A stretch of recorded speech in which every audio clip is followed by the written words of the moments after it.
Every time I make roti in California, I reach for flour in a container that is one of my prized possessions. It reminds me of my extended family and my Nani, maternal grandmother, who passed away when I was only 10. Growing up in Delhi, every weekend was spent in her small 2-room house.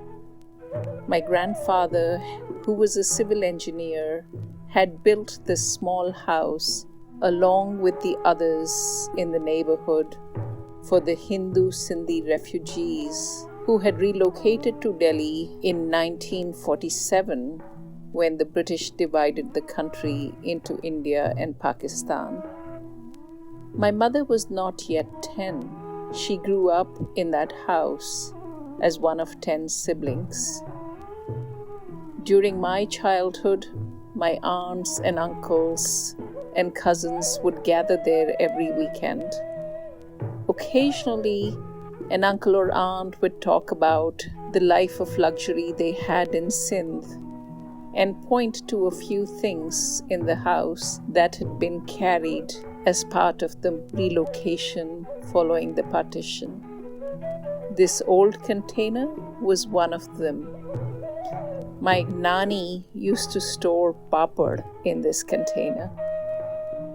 I was visiting Delhi in 1991 when I found this container in my uncle's home.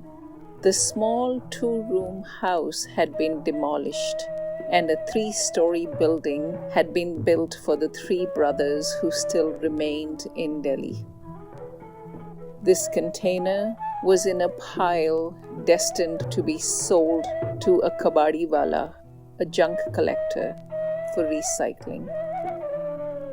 It brought back a flood of childhood memories for me, so I asked my uncle if I could have it.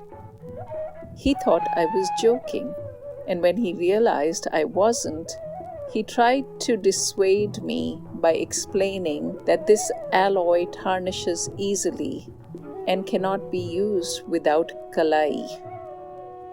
I remembered the kalaiwala as a door-to-door vendor who used to come and polish the inside of the utensils in everybody's home. My uncle wondered why I wanted to carry junk halfway around the world. But when he realized that I was serious, he found a kalaiwala to get the inside readied for use. Since then, this container has traveled with me to several of my homes. Its contents nourish my body, and its storied past and memories nourish my spirit.